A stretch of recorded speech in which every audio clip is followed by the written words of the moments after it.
Emergency alert, we got a bunch of new indie games. Hello, I went to a mini indie game show and I ended up being asked to do a video on all the indie games I've played. Plus, last video has performed terribly, so might as well do something in the meantime. However, since this is not really a main video, I don't know how it might go. Here we go!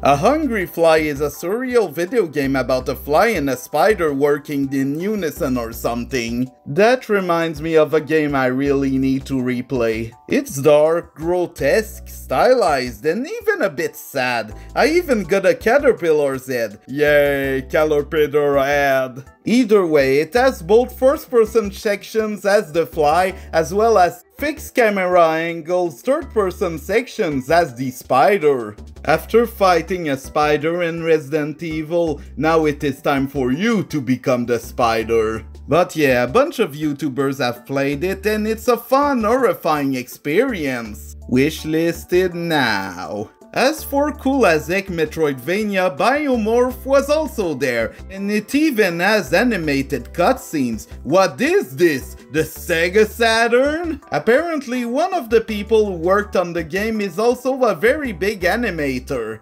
But hey, the controls are fire! And the level design is tight enough, as usual for a Metroidvania. The only really thing that distinguishes it from other Metroidvanias is the art direction and the music. And sometimes that's all you need. I like that. Okay, so Pyren is apparently a roguelike card game. Yep, just saying these words sound bad.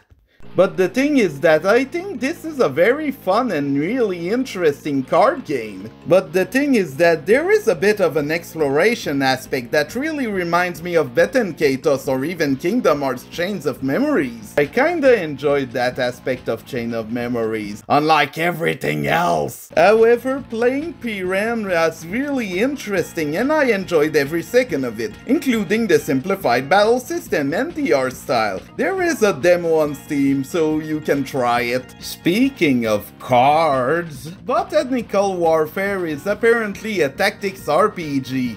Involving cards because of course. So the thing is that you use cards in order to plant literally plants on the battlefield, which can either hinder or help your opponent and you. There really is a lot of strategy involving what plant to plant as well as where to go. Let's just say that the demo was pretty hard too. But the aspect of the game that really stole the show for me was the art style. It has that choppy Hylic style animation as well as some really beautiful drawings. So let's just say that it made this game a delight to look at. I'll be keeping a close eye on this one. But the thing is that I checked out the back catalog of the developers and it goes so hard. Like Infini, one of their most known games, is basically a puzzle game involving an infinite loop and an incredibly confusing story with a lot of lore and world building. But the title is both challenging and frustrating and I do not have time for that right now. Also, the studio has made a parody dress-up game where, you dress up a character and boom, it turns into horror. And that was done 10 years before Lacey's Flash games. Seriously. So who knows how many dress-up horror games are out there? Maybe we have given too much attention to the wrong kind of art? I don't know, what was I talking about? Indie games? Before I go on, I need to point out that the studio's name Barnac is the end of a French swear word. Because of course it is.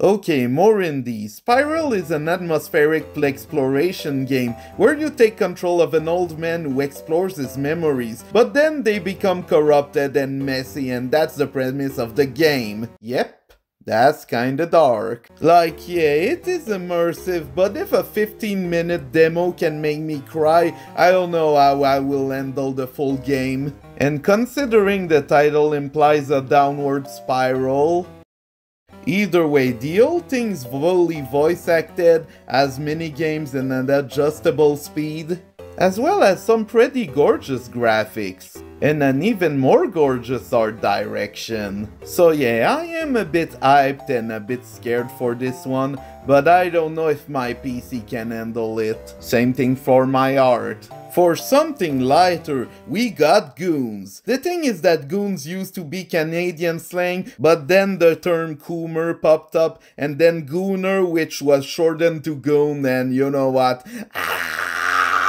Internet being annoying as heck aside, this is actually an hockey game in a fantasy setting. You get special attacks, characteristics, etc. A really simple but efficient hockey game. I've had a hard time scoring a goal, but it was really fun. I even would recommend it to Mario Sports Mix, or even Mario Strikers fans. However, unlike Strikers, Goons apparently has an actual story mode with content.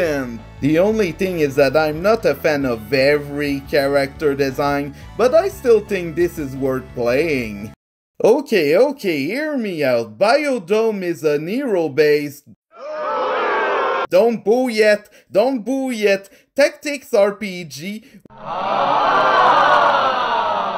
where you need to occupy specific zones to win points. It has all these mechanics and complex systems that I struggle to absorb.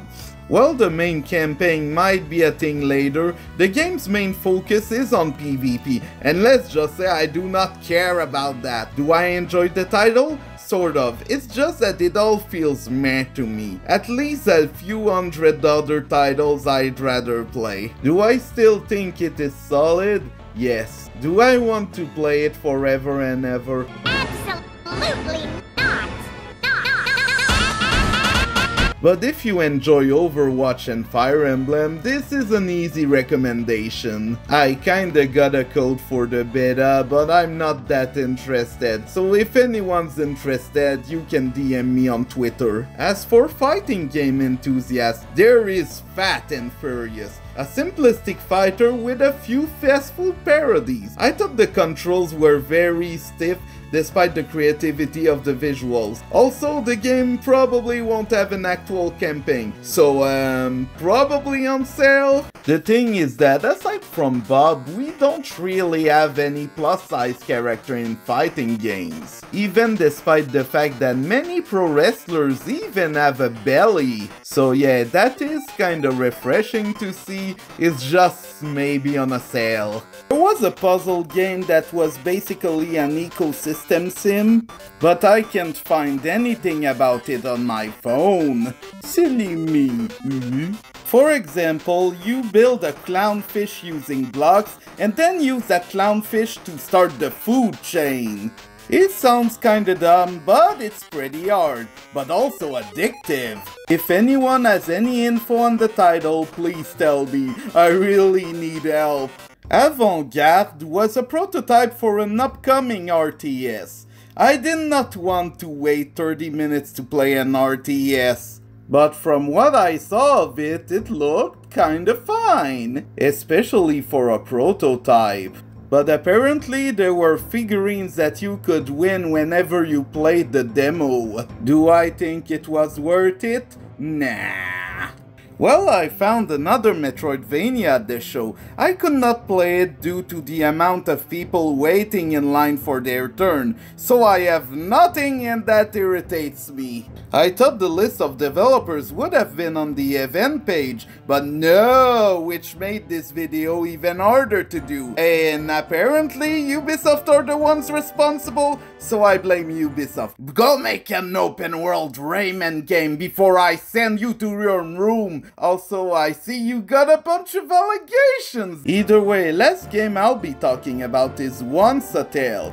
It's basically about Hansel and Gretel getting lost in the forest, and they find out as well as interact with other fairy tales through a puzzle platformer not too different than Brothers: A Tales of Two Sons, which is a game that is very dear to my heart and really makes me cry. Aside from a very edgy Flash game and Katamari Damacy, Hansel and Gretel did not have that many video game excursions, so I feel like this kind of gameplay makes a lot of sense. At least more than this thing. Okay, I got everything out of the way, so let me gush about the graphics. Look at this oddly eerie stop motion. Look at it! It's so beautiful, I think it looks like an eerie stop motion short, or even Coraline. I live for this, and if there is justice in this world, Shigeru Miyamoto will swoop down from the heavens of Kyoto and ask Carcajou Games, Carcajou means Wolverine in French by the way, to make this the art direction of a new Star Fox game. Or not, I don't know. This is probably my favorite game of the show, so I'm glad I got to play it. Also, it's apparently available now. So this is the end of the video. So let's just say thank you for watching, please like and subscribe, and I hope you had a lot of fun.